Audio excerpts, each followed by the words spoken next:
友，大家好，欢迎收看中嘉新闻，我是赖伟一。第49届曾虚白先生新闻奖颁奖典礼节目，445件作品角逐奖项，10个奖项最终得主无不欢欣鼓舞。作品呈现当代多元新闻面貌，也展现新闻从业人员的热忱跟专业，为新闻工作树立标杆。青年有线电视204的推荐。中嘉宽频青年有线电视关注河川守护，制作2人溪的蜕变与重生新闻，点出污染危机，并记录在地力量推动环境运动永续经营。获得曾虚白先生新闻奖的信义房屋社区营造与地方创生报道奖，展现地方重生的积极意义。那当然，在画面中我们看到2人溪看起来画面很漂亮，但我第一次踏上2人溪的时候，其实它的土壤层一层土一层IC板，那水边都是废弃的电缆线。那即便这样子，我们在那个社区里面，我们还是看到很多的在地耆老很多的专家学者，为了环境，为了他们的社区他们不断的在努力奔走当中。那也看到有新一代的年轻人投入了社区的营造。那我们希望透过这样子的报道，让更多人能够知道环境永续的重要，社区营造的重要。曾虚白先生新闻奖是台湾历史最悠久的新闻奖，成立以来备受新闻界重视，也有许多企业加入。中嘉数位股份有限公司也增设媒体素养奖，提供给制作出优秀媒体素养作品的新闻从业人员，推广求真的媒体时代。现在可能 AI 生成的这个文字内容、影音、图片等，不仅真假难辨，有的时候甚至它的传播速度比我们正规的新闻来得还快。所以呢，我们认为这个媒体素养已经变成一个这个全民必要的基础教育哦。那所以我们跟曾虚白新闻奖基金会共同设立的这个媒体素养的奖项，其实最主要就是这个也是全台湾第一个为新闻工作者设立的这个媒体素养奖项。其实我们最希望是能够期待更多的媒体同业能够一同参与，一同来关心台湾这个媒体素养的这个提升啊。我们有更多越来越多复杂的更多的一种传播的形式的，甚至网络上的一种传播方式。所以在这种情形之下，曾虚白先生新闻奖也广邀民间企业的，大家有热心公益的，愿意来支持的，大家广邀大家来就是提供各种新闻奖项，来让第一线媒体的工作者，他们有更多的精神的支持力量。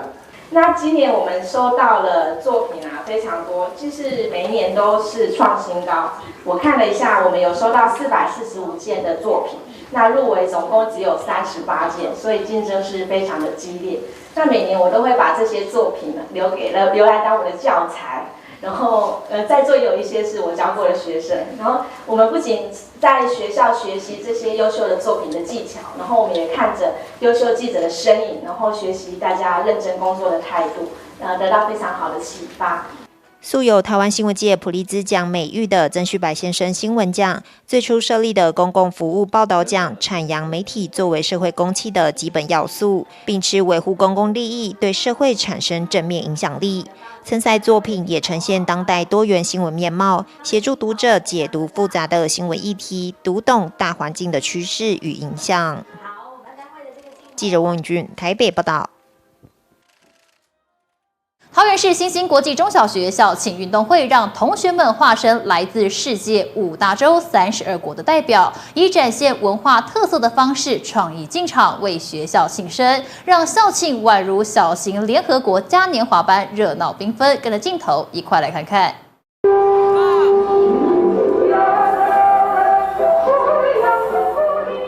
同学们变装模拟在瑞士的雪山滑雪，这并不是什么特别的节目，而是新兴国际中小学的校庆创意进场。每年学校都会结合国际教育，让各班化身32个国家的代表发挥创意，让校庆变成小型联合国，展现各国的文化与特色，也是1年1度的大型盛会。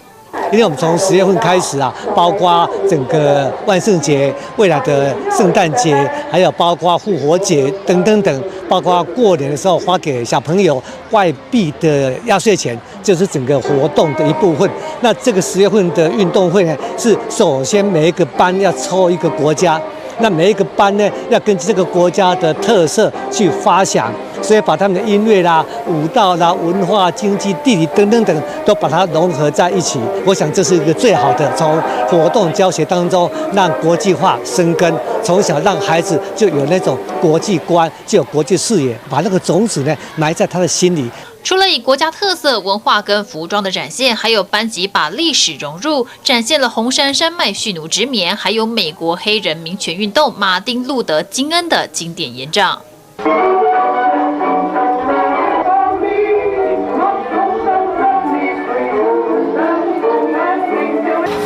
I have a dream.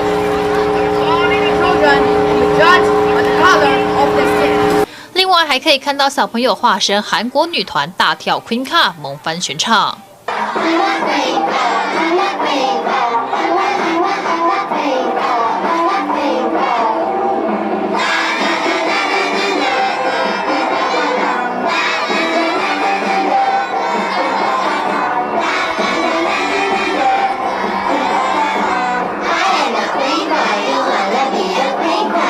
8年级的张元熙从小学就每年参与国际文化校庆，表示每年都扮演不同国家，非常有趣，也学到很多。今年班上代表的是埃及，因为有感以巴冲突让埃及陷入危机，最后也加上了世界和平口号。就是虽然从1年级到现在表演的每个国家都不一样，但是从小到大的思维模式都不一样。这一次的埃及，因为在收集资料的过程里面，发现埃及在以巴冲突里面有一个很危险的处境，所以我们这次表演的最后一个口号“世界和平”，就是希望世界上不要再有战争。你觉得怎么样？小朋友不要很有创意，还是有什么样的感觉？蛮有，而且他们蛮有参与感的耶，就是蛮开心的，对。对。那你觉得小朋友有没有在从中当中学习到什么？国家的文化有，因为老师都会解释一下，对啊，然后我们也一起学习，对。老师表示，每年准备校庆都非常用心，同学们得要互相合作，积极查找时事跟文化资料，跟书本里的学习不同，也让孩子们了解国际关系与文化。所以在筹备的过程当中，我们要收集相当多的资料，这些资料跟平常我们在阅读书籍上，思考的深度还要多很多。那再来就是我们必须分组，那分组的过程，每一个小孩子会收集不同的情资，对，然后再来就是要依照自己班级的属性，然后去设计这些舞蹈或者是他们的服装。那小孩子在过程当中学会了合作。我觉得是非常有意义的。新兴国际中小学重视国际教育跟世界公民养成，总校长表示，每年透过不同的国家文化学习与装扮，可以更了解国际局势以及国家文化。累积这样子一年一年的下来，可以了解到这个国家更加的深刻。除了今天的多国文化进场活动以外，我们还有一个多国文化的一个展现，那让所有的同学都可以彼此互相的去了解他们所扮演的国家，以及他们所需要让大家能够了解的所有的状况。新兴国际中小学注重国际教育，除了基本英文课，也有许多课程都采全英授课，建立英语学习环境，也期盼透过结合节庆生活的体验，让同学们接触国际文化，提升国际视野。记者赖伟一讨论报道。高雄物产馆是全台目前硕果仅存、由地方政府直营的农渔展销馆。自农业局接手后，11年来多管齐下，将场馆结合莲池潭美景，打造成结合农渔产品销售、经营接待外宾以及游客观光的场所，成为高雄行销农业、扶植地方农民的产销平台。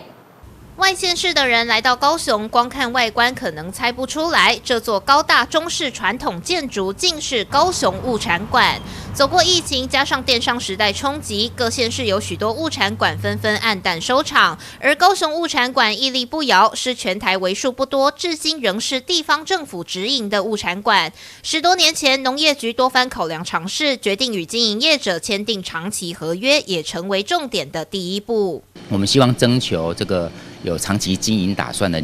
有厂商进来，那所以我们将这个场域分成一个长约，我们允许这个营运商进场之后，第一个你需要以推广高雄农产品为主，所以高雄农产品在架上会包含到5成以上，那么现在他们情况大概是有8成以上都是高雄的。因为签订长期合约，业者便愿意投入成本。农业局也在假日举办小农市集，将莲池潭的游客导流到物产馆，让新鲜的蔬果直接从产地到厨房，需要冷冻的就从网络通路，现场则展售容易保存的加工制品，多管齐下，力求最大化扶植高雄在地农业。那我们这一季的水果里面生产出来，当然最好的拿出来做新鲜供应。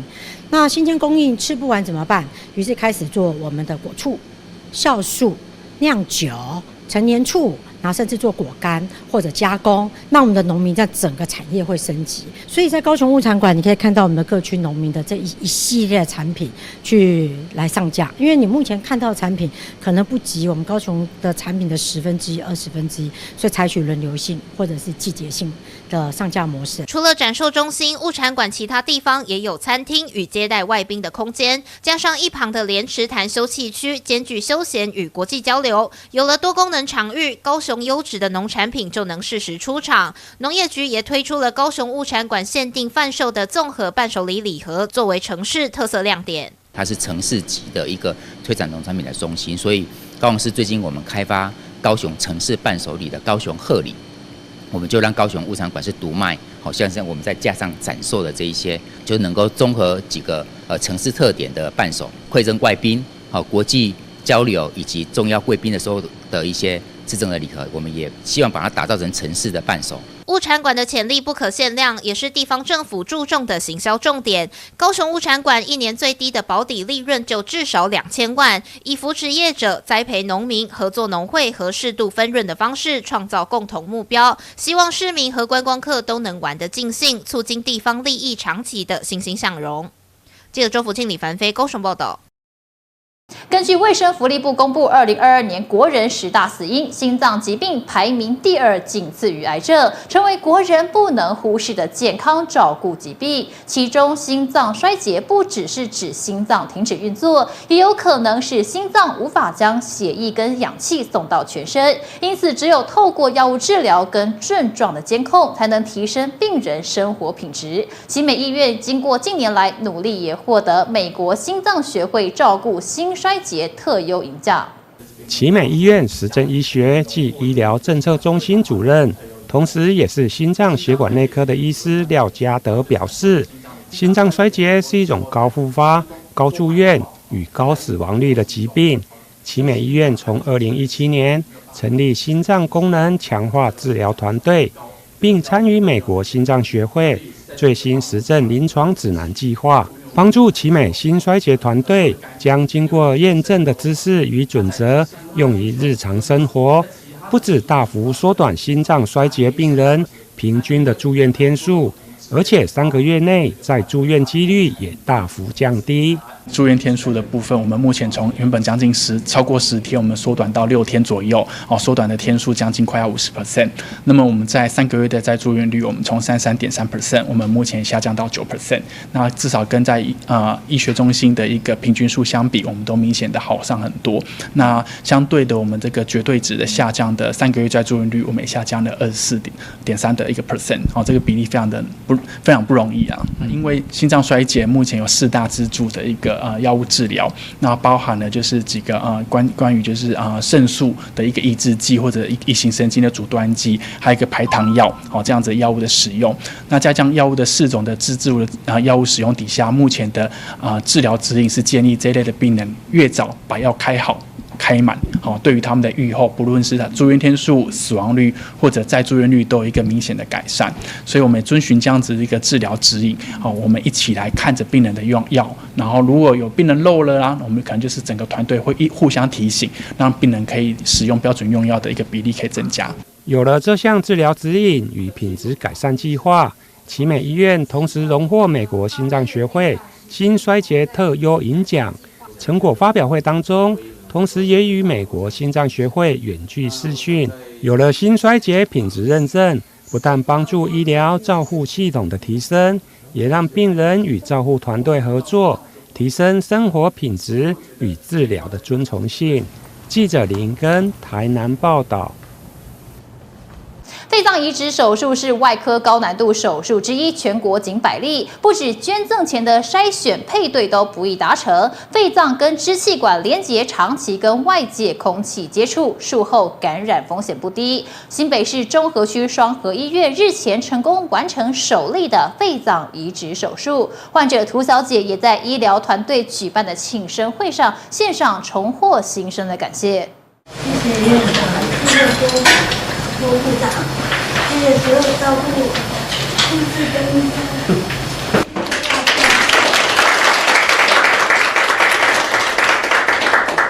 受罕见基因性疾病淋巴血管平滑肌增生症的影响，40多岁的涂小姐饱受胸闷、胸痛困扰，严重时只要呼吸就会引发气胸而无法喘气。日前在双和医院医疗团队的移植手术及术后共照团队3个月的支持下，11月9日顺利出院，展开全新人生。谢谢双和所有医生跟护士照顾我的同仁，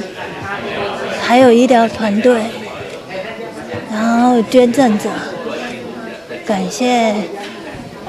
还有照顾我的阿姨，还有不离不弃的家人，谢谢大家，很高兴，我会珍惜这个肺脏移植的机会。我现在状况已经就像那个医院预期的这样越来越好，那还是需要持续复健。可能因为他卧床的时间比较久，他缺乏一些肌肉量啊，还是说会越来越好啊。也谢谢大家的帮忙啊，也谢谢那个捐赠者这样。双和医院胸腔外科主治医师郭光泰也在庆生会上分享这次长达13小时马拉松式肺脏移植手术的困难。也就已经放上叶克膜。那我们知道放上叶克膜的病人，会比较容易出血哦，整个出血是超过2万 cc 哦，那所以手术的时间也比较久。那这个手术历时大概12个小时多哈，大概隔天的中午12点多结束哈。可是我刚刚讲过了哈，就是因为使用叶克膜1个月很容易出血，加上两边各7、8次的气胸都很粘连哦，所以手术中出血很严重，超过2万 cc 哦。那非常感谢我们双和医院的这个输血单位检验科吧，我们前面的20几个小时里面，总共输了300多袋的血哈。双和医院院长陈义军在记者会上承诺，未来也将会持续投入资源往移植医学发展，也感谢患者及团队的努力，完成院内首例的肺脏移植手术。那今年我们更是突破困境，就是完成第1例的肺脏移植，所以这个真的是一个很重要的时刻。那也感谢我们所有医疗团队的努力。那特别是在肺脏移植的部分，它的手术技术的困难度以及术后照顾的复杂性是非常的不容易。那加上每年我们从肺脏取得的移植的器官数都非常的少，所以过去4年全国平均大概只有20几例的肺脏移植。那全国也只有12家医院具有肺脏移植的资格。可是从近4年的资料看起来，事实上真正有执行肺脏移植的医院也只有7家。那我们也很高兴，双和医院就是这第7家。那未来我们会持续投入很多的资源，不管是设备、人力、设施等等，继续往移植医学发展，希望能够造福更多的病人。历经半年的住院生活，涂小姐出院后最想做的就是到海边走走，重新体会生命的美好。出院当天，也在医疗团队的见证下，展开一段全新的人生。记者苏建明新北采访报道。为了照顾弱势儿少，高雄长庚医院在成立儿保中心，3年来透过门诊服务1000多位儿少保护个案，另外9大行动方案的服务个案更是超过3000人次。副市长林清荣出席成果会中，感谢长庚医院的协助，照顾弱势儿少能够平安快乐长大。长庚幼儿园的小朋友开心的表演舞蹈，为记者会揭开序幕。逗趣的模样令在场的来宾开怀大笑。但其实，在社会的角落里，有些儿少因为疾病或受虐，急需要医护照顾。高雄长庚医院在3年前就成立儿保中心，关怀照护不少儿少。在医疗方面，我们成立了所谓真正一站式的服务，尤其在高雄做得最好。那希望所有的家属，还有托管家属，还有我们的工作人员，不必跑这么多次，一次能够解决这么多的问题。那在社区方面呢，我们更团队组起来以后，我们走到社区里面去，到我们一些各个方面的单位啦，直接的探访啦，直接提供了服务了。所以我们这长庚体系，尤其这个高雄长庚，花了最多心思在这方面。高雄市副市长林金荣出席记者会时，感谢长庚医院的医护同仁以及各医疗院所公司协力，让高雄市的儿少保护人数等同先进国家。市府首创的飞象家园，也是在长庚医院的协力之下，给予重症孩童全方位的医疗照护。林副市长特别以深深一鞠躬，再次表达感谢。他告诉我，目前我们统计起来大致上已经有12000多个案例，是经过儿少保这个平台所促成的，而且还持续在taking care of everyone。那我是觉得这是非常了不起的，即使是先进国家，也不太能够有这个量能能够做到如此，而我们高雄能够因此而更能够表达了这个称之为叫做提升儿少弱势。那我在座的代表陈金曼市长跟长庚医院一鞠躬表示谢谢。谢谢。除了有身心疾病的弱势儿少需要照护之外，儿童受虐案件更涉及到检警调和社政等层面。卫福部次长也出席感谢长庚医疗团队作为中央和地方政府最重要的后援，让儿少保护工作扩及全台，为弱势儿少和家庭提供良好的医疗照护。在整个我们对儿少保护，过去对于我们的这些受虐儿童的伤势到底是如何？然后其实对社工来讲，其实是一个很不同的一个专业。那甚至如果到了检察官这边，就是证据等等的一个鉴定、收集等等一个议题。所以我们在社安网的第1期，我们就在成立了儿保中心。那我们会持续的在我们的这个力量，都应该要付出的，包括社政。包括我们的卫生局，我们持续的警察局，那我们跟我们的地检署都一起会合作，承接每一个弱势的孩子是我们的责任。每个孩子都应该受到良好的照护，特别是弱势儿少和受虐儿，透过公私协力给予他们支持和帮助，在安全和爱的环境中茁壮成长。记者王仲凯、赖昌邦高雄报道。沟通是人与人交流的基本，但有些人因为先天身心障碍或是后天疾病的关系，无法像一般人一样畅所欲言地表达想法。根据资料推估，台湾大约有30多万人正在遭遇沟通上的困扰，此时辅导沟通系统 AAC 就是最佳的解决方案。第一社福举办第1届 AAC 影音创作比赛，让更多人认识 AAC， 了解 AAC 的重要性。脑性麻痹的阿航虽然可以理解日常对话，但开口发音对他来说很吃力。透过辅助沟通系统 AAC， 从图卡及文字点选来表达自己的想法。多重障碍的红红则是用眼神从图卡中选择想吃的点心、想看的卡通。因为有了可以自我表达及做选择的机会，红红现在可以更有自信地和人互动。那红红的话，他本身的话，他说话上面是有障碍的，他没办法说完整的句子，他只有几个单字。那他最常使用的是这个词，那可是这个词呢，对他来说就有接受或不接受的差异性。但是有时候这个的词，让我们在判断上选择性还是有点少。所以他有一些如果透过那个单字的发声器或者图卡的方式，我们就比较容易很清楚的知道说，他可能要4个选项里面他喜欢哪一个，或他目前呢真正的需要是什么。从今天心情如何？开心，有没有开心？怎么互动开心呢？我们来看一下。第一社福举办第1届 AAC 影音创作比赛，共有19件作品参赛，获奖作品以动画、短剧、类纪录片等多重形式，让社会大众更容易理解 AAC 以及如何帮助使用者。小朋友刚出生的时候呢，他会用哇哇大哭来表达他肚子饿，或者是想要妈妈抱抱。那长大了之后，我们会用口语来表达我们的需要跟想要。可是有一群身心障碍者跟可能是因为疾病的关系，他没有办法说出自己的需要的时候，我们就借由这样的一个辅助沟通的系统。那辅助沟通系统的内容呢，可能包括图卡，或者是点读、打字、吹吸滑鼠、凝视板这样的一个沟通的辅具，协助他们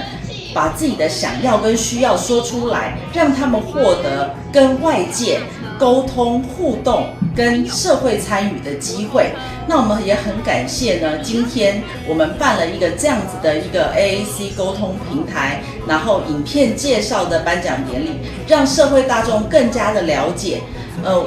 这社会上有一群可能没有办法顺利沟通的人，可以借由这样的一个辅具的帮助，跨出跟人家沟通的那一条障碍，然后让他们可以顺利的在社会上与人家接轨跟沟通互动，那促进整个社会融合。第一社福希望透过这次活动，让社会大众了解丧失语言能力不代表只能过着孤独或沉默的生活。经由 AAC 的支持，有口语沟通困难的人们也能够和他人沟通互动，自信地表达出自己的需求、想法和情绪，享有更好的生活品质。记者林希慧台北报道。目前台语歌词或是文章的呈现，教育部都是主张用方便念的解音字，也因此衍生出许多看不懂的汉字，甚至得造字。桃园市台语文化学会认为，这样的做法会让台语的传承出现断层，因此学会20多年来致力于推广台语汉文，并且从即日起到11月19号，在桃园光影文化馆举办22周年展览。目前台语歌词或是文章的呈现，教育部都是主张用方便念的解音字，也因此衍生出许多看不懂的汉字，甚至得造字。桃园市台语文化学会认为，这样的做法会让台语的传承出现断层，因为文字呈现的会跟实际的意思有偏差，因此学会20多年来致力于推广台语汉文，认为台语就该用汉文写才能够表达此意，并从即日起到11月19号在桃园光影文化馆举办22周年展览，让大家一起来重新了解台语的汉文。语言本身有3大要素，就是讲做第一，伊要有音，音就是伊的音都要有声调。第二个就是讲做伊要有字，字就是迄个意义的字，伊要有意思，袂使用照音来讲，要有迄个意思，袂使讲做摕迄个照音字来用，安尼，这个安尼就唔对啊。第三个，伊就是要有形，伊的形就是讲咱古早咱的字，上较早咱古早时代用的是迄种的做象形文字的安尼，所以讲做音字形，才会当完成一组真正确的这个做语言。咱的台语就是安尼，啊，阮这边的是算讲说这个要甲这个文字，互大家做一个彻底的了解，其中。有3篇是这，敢若讲要甲这个咱目前的这个教育部有一个，敢若讲大家来互相来对照安尼，啊，大家来参考看，阮的字是有正确的无。这次展览的内容有会员们用台语汉文的创作书法，也有台语汉字推广的介绍教学，其中还分别用教育部介音字以及台语汉文的文章撰写对照，可以清楚感受到使用汉文能让阅读更好理解。创会理事长吕礼祖研究台语汉文超过20年，更将研究编撰成册，并且担任老师到各地教学。他也列举现代年轻人被介音字影响而创造的台语字，深深感叹介音字对文化的破坏。伊会写出加安尼出来，讲，安尼你敢看有？哦，我头咧听，因是讲哦，分头莫乱战啦，分头莫乱战意思到种。哦，就是讲烟蒂不要乱丢，哦，烟蒂莫乱丢就是，哦，安尼写毋则是讲分头莫乱弹，安尼毋则有正确哦。啊，另外嘛有人安尼写，路边卖果子的，哦，伊家己写安尼，哦，啊你看到家己无啥啥，哦，很慢的奶鸡，鸡，敢会食奶啊，吃奶的鸡。没有这种东西啊！哦，他走路很慢吗？啊，嘛唔是啊！啊，其实呢，伊是要讲啥呢？讲我家果子加青啦，假期哦，很慢的哦，恁大家来慢。吕黎族老师表示，如果用汉文来教台语，最快5年就能让台语的基础跟传承改正到正轨。台语不是没有字，汉文就是台语的字。介音字跟造字已经大幅影响到现代年轻人的台语及表达。邀请大家一起到光影文化馆认识台语汉文，学会也欢迎大家一起来指教。也强调唯有用正确的字，才能够真正传达台语的意思。记者赖伟一投影报道。年底轻轨即将成员贴近居民生活圈的轻轨周边，藏有许多在地美食。低调开在巷弄民宅间的上海生煎包，上海道地流派使用 Q 弹面皮，配上多汁饱满的肉馅，是饕客喜爱的本帮菜口袋名单。只需要坐上轻轨就可以到达。一粒粒的生煎包在锅中滋滋作响，每粒看起来都饱满扎实又美味。再撒上提香的芝麻，就可以准备起锅了。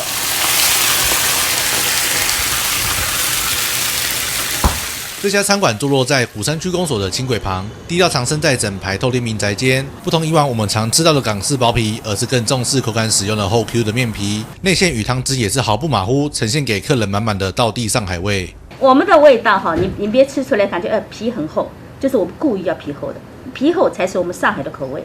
你外面现在吃到的皮薄的，那都是港式的。如果不信，你可以去上海吃看看，是不是这样？我讲的话，因为我们很多人也有去过上海，哇，他说你的东西真的比我在上海吃到的口味还要正点。这是客人说的，不是我说的。老板从小在上海长大，刚开始来到台湾找不到很道地的本帮菜，所以费尽了心思，地毯式搜索各种调味料，就是想要重现出家乡的味道。那我们就到每个超商啊、大卖场啊，就是找那个各种比如酱料啊、酱油的、醋的，还有那个油盐的，还有那些基本的调料嘛，拿回家。一样排在那边，然后就这个加一点，那个加一点，这个加一点，那个加，很多弄了很多哦，才弄到那个味道，最合适我们上海的口味，这样子。刚开始店里只有贩售小笼包，但是发现这边有道地上海味的饕客们，开始询问店长可不可以再多做几道。为了满足各位的口腹之欲，店里的菜色也就越来越多样了。开始就小笼包一种哦，啊，客人是说很好吃，他说当然小笼包。他说：“你们上海还很多好吃的呢，你可以介绍给我们大家分享啊，一起吃啊。他说把你们上海的东西推广给我们台湾呐。他说你们上海好多，因为我们现在又不是说很简单就去上海的，可是我们很想，就是了解上海。”希望吃到上海的美食啊！因为店就开在轻轨旁，店长也表示有许多客人乘坐轻轨慕名而来。年底即将成员的轻轨更加贴近民众的生活圈。各位来到高雄的朋友们，不妨试着乘坐轻轨，寻找周边的隐藏在地美食。记者苏安君高雄报道。台湾人爱吃火锅，一年四季不管任何时节都能来上一锅。今年3月才在安平新开的良人煮锅，店内每项食材都严格把关，健康美味都兼顾，并且连拉面、蛋饺、沙茶酱这些火锅配角都坚持手工制作，职人精神展现无遗。以自然原味的烹调方式，精致的摆盘，融合西方前菜元素与创新。秉持对食材友善的态度，从事餐饮工作15年的 Mason， 用食材连结生活与大自然，创造低负担的好味道。之前一直都是在做西式料理比较多，就是意大利菜啊，然后西班牙菜，然后法式餐厅，对。然后其实我觉得火锅它其实就是没有局限于哪一国的料理，它是一个有很大的发挥空间的地方，可以去做结合，然后去把我之前所学的那些西式的，比如说熬高汤啊，然后跟就是把原汁原味的东西，然后不要过度的去做烹调。对，我觉得好的食材其实它是不需要去做过多的处理。店内的肉品也特别选用日本和牛、西班牙伊比利猪、Pride 等级的美牛、阿里山玉米鸡等优良食材，就连火锅配角沙茶酱、蛋饺也都是手工特制，口感非量产冷冻可比拟。台湾人大部分都爱吃沙茶酱，那以南部来说，我那时候在调的时候就是有比较偏甜一点，然后比较结合像是沙茶卤的那种味道，然然后去做改良，然后去特调出一个我们自己的配方。Mason 为精进厨艺，过去也曾前往日本2星米其林餐厅学习，与日本同事一起工作的期间，被他们的职人精神所深深感动。Mason 也将这份理念带进到他的餐点当中，因此将店名取为良人，传达出良人秉持良心制作粮食这份坚持。记者张寿维采访报道。您是不是只有在看电影时才会吃吉拿棒呢？现在不用跑电影院或是市集才能吃到吉拿棒了。在高雄林雅一路上有一间吉拿棒摊贩，每到下午茶时段就有许多客人排队，自制面糊再加上多种口味，虏获许多饕客的心。挤成条状的特调面糊下锅，在油里浮动，热腾腾起锅，香甜的味道在街边飘散。这个是有西班牙油条之称的吉拿棒，想吃的话不用再跑市集或电影院。欧式传统融合台式口味，经典肉桂是热销项目之一，但害怕肉桂味道的客人，有些也会选择巧克力。酥脆外皮，包裹软 Q 如麻薯的内馅，一根2口刚刚好，加上微微苦涩不甜腻的巧克力，是许多常客的最爱。然后呢，因为巧克力酱淋上去啊，我选的巧克力巧克力酱它没有很甜，所以呢，我会加一点点的砂糖，所以让它多一点点砂糖的口感。单独只放这个吉拿的时候，又觉得它有点单调，所以呢就想说放一点点装饰性的东西。那其实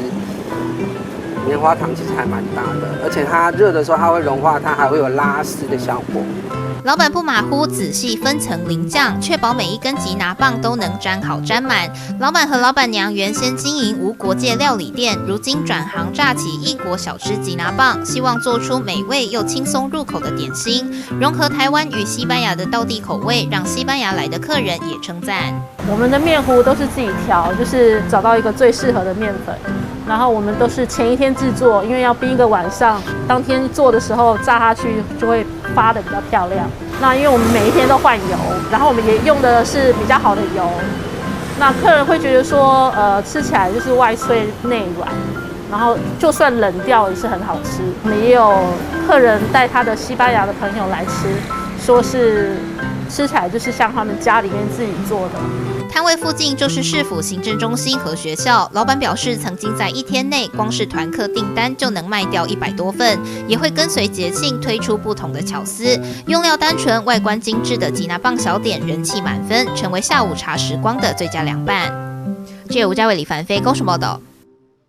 日本静冈县清水南高等学校中等部107位师生来台进行研修旅行，8号参访新北市积穗国中，这也是继106年跟107年后，清水南高第3度来到基中进行台日交流体验台湾课程及文化。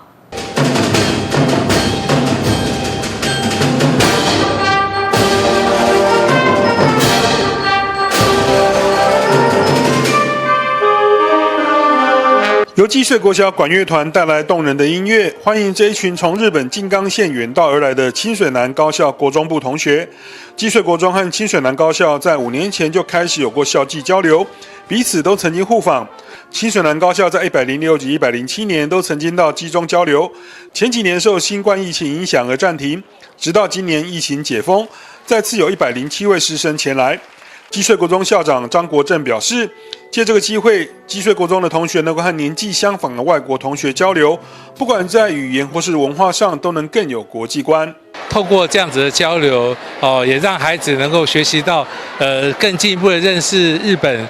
静冈县这个地方，这所学校，而且跟他们年龄相近的同学来做交流，然后透过一些语言，也趁这个机会也可以学习日文。那他们彼此可能共同沟通的是用英文，在语言上面能够更进一步的做提升，而且可以对日本的文化有更深的认识。所以我觉得两校的这样子的教育访问交流，都是对青少年来讲都能够开阔他们的国际视野。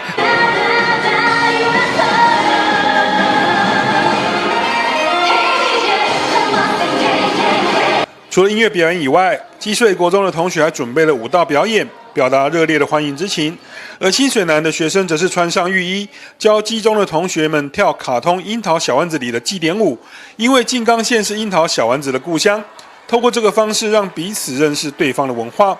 清水南高校老师野原美由纪表示，希望有海外交流的方式，让学生们眼界能够更开阔。せっかくの海外の这次是难得的一个海外的一个中学生的一个交流哈。那这次为什么会带来？主要是原因说，他们希望同学能够在其他国家来进行学习，而且他们同样都是来自中学生的一个同伴嘛哈。那他们希望透过那个彼此的一个文化的一个理解哈，然后一个习惯上的一个理解哈，来学习到这一方面，然后借此能够成为一个国际人。扩展国际人的视野。学んでほしいと思います。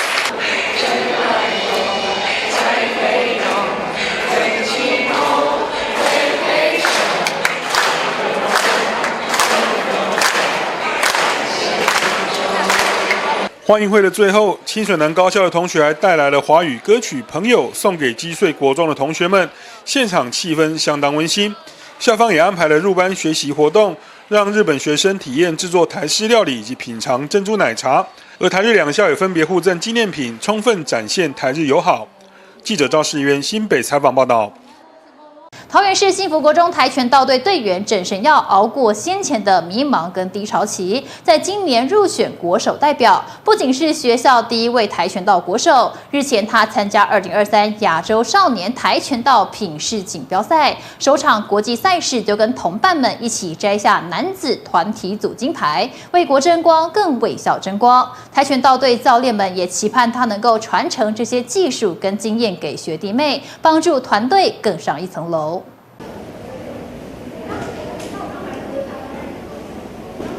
以沉稳专注的神情，将一套品试动作打得虎虎生风。他是桃园市幸福国中跆拳道队队员郑胜耀，在今年入选了国手代表队，成为学校第一位跆拳国手，并在日前参加了2023亚洲少年跆拳道品试锦标赛，首场国际赛事就与同伴们一起摘下了男子团体组金牌，为国争光，更为校争光。郑胜耀表示，当初自己是抱着挑战看看的心情参加选拔，参加全国集训，得知被安排要打团体赛时，和其他选手的差距让他担心是否会拖累别人，又是人生首场国际赛事，让他感到非常紧张，但整体而言让他受益良多，最后拿下金牌更是充满成就感。他也向学弟妹们喊话，肯定大家都有潜力能和他一样未来挑战国际赛事。第4名入选国家代表队，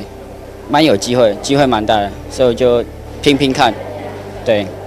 我蛮怕我跟不上他们的，也动作跟节奏有差，就是可能那边比较专业一点，非常紧张。对，因为第一次比国际赛，有看到很多别国都蛮强的，就是看到很多打法不一样。跟台湾不一样。那最后拿下金牌，个人觉得很开心啊，很不容易。那你有没有什么话想要对学弟？加油，你们也可以的，希望能跟我一样。幸福国中跆拳道品试项目教练侯雨婷也分享3年来一路看着郑胜耀成长的观察。看似充满自信的他，曾在去年因为压力太大，一度陷入低潮，甚至还无故不来训练。所幸在教练和队友努力开导，以及选上全中运桃园代表队队员资格后，渐渐恢复了自信，甚至入选国手，让教练感到很欣慰，并非常感谢其他教练对郑胜耀的指导，让他能有机会为国争光，也期许他未来能初心不变，坚持到底，努力不懈，去奋斗自己的未来。胜耀一开始进国中的时候，就是还是一个蛮腼腆的小孩，然后可能目标性还没有这么强，就是可能到去年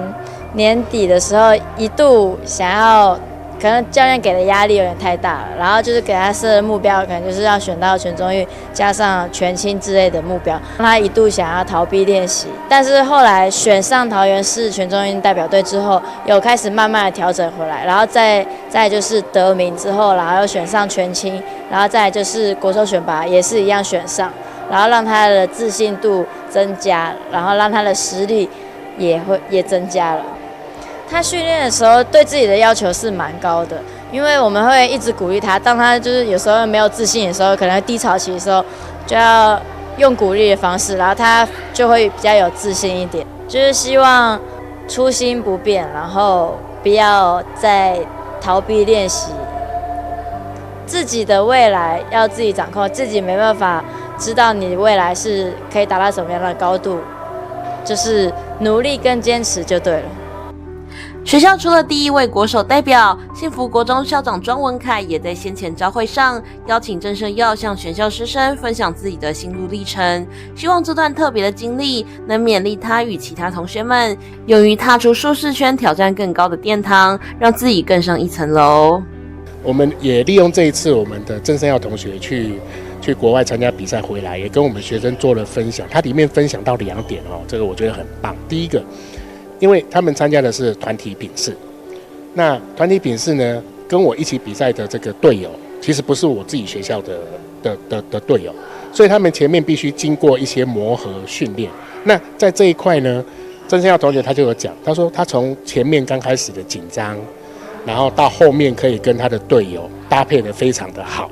哦，其实这个历程对孩子来讲就是一个很棒成长的一个历程。有机会成为国手，到国外去参加比赛的时候，可以看到很多不同国家的选手，也可以看到人家的优势。那我想这个对郑胜耀同学来说，一定也是他人生当中一个很大的一个学习跟收获。那我也期勉我们郑同学跟我们其他的选手，未来有机会一定还是要继续争取，可以取得我们台湾的代表权，我们到国外去参加比赛，让国际间看到台湾。升上9年级的郑胜耀，目前也担任幸福国中跆拳道队的队长，挑起带领团队和教导学弟妹们的责任。教练也期盼他能传承这些技术与经验，激励并带领整个团队一起往更好的方向发展。记者刘丽婷台湾报道。基隆港务分公司预计明年将有77.9万观光旅客到访基隆。基隆市政府为了推广观光刺激经济消费，将在基隆市区内规划多项休闲娱乐设施，打造港湾城市亮点。市长谢国良考察深圳市欢乐港湾，体验乘坐摩天轮等设施，也预计明年在国门广场打造港景儿童乐园。请问你们这样走一圈大概3分钟吗？5分钟？我们可以设置，就设置哈。基隆市长谢国良跟副市长邱佩玲等团员共同考察深圳市的欢乐港湾，并且实际体验摩天轮跟旋转木马等设施。预计明年在基隆的国门广场打造港景儿童乐园，希望增加相关亮点游乐设施，吸引外来的游客在国门广场停留，让基隆更好玩。那今天来看到这个欢乐港湾的摩天轮跟旋转木马，我们觉得相当的有趣，那也很多可以给我们参考的地方。我们在基隆有一个地标叫做国门广场。它是一个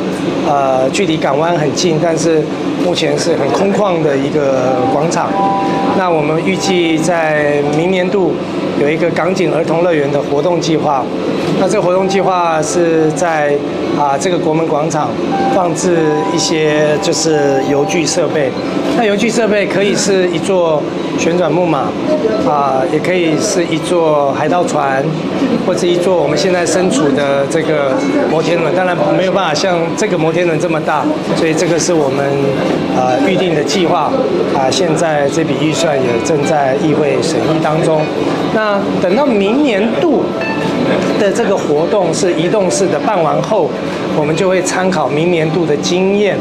来去思考说是否要建一个永久式。像我们今天看到的这个摩天轮，这个摩天轮叫什么名字？叫深圳之星是吧？湾区之光是吧？对啊，那这个就是一个固定式的。那固定式的建制的方式跟一个移动式的，那当然有所不同。谢国良说，这次参访深圳的收获相当丰富，带回了很多可以供基隆港市参考的发展经验，未来需要更多的互动交流。那港口我们要好好在商务上面借鉴大家的合作。未来我也希望游艇、邮轮都能够交流。我也希望从蛇口可以直接有游艇邮轮可以跟基隆港对开，创造更多的邮轮旅客跟商机。在城市方面，他们刚刚做的这个河川治理，我们看到了很适合田寮河未来治理的一个借鉴。市长谢国良期望透过交流与学习，为基隆港市打造更多观光亮点与商机，吸引来到基隆的游客延长停留时间，刺激观光消费，真正为基隆市民谋福利，增加更多的在地就业机会。记者黄日升、陈淑平基隆报道。以上就是今天的中嘉新闻，感谢收看，我们再会。